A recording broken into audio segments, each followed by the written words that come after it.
ជំរាបសួរអ្នកគ្រូសុខសប្បាយចាអ្នកគ្រូស្មើ7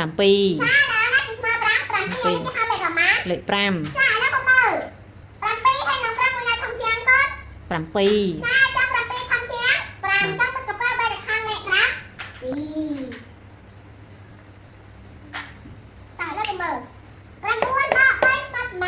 ស្មើ6 6 លេខ10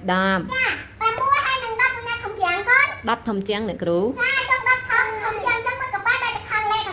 លេខ10ចា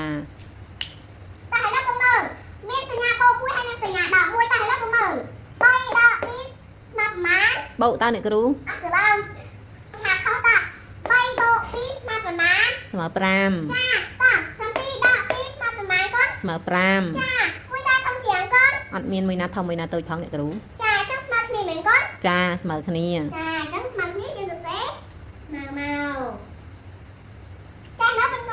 តែហើយអ្នកគ្រូ1 2 3 1 2 3អស់ចា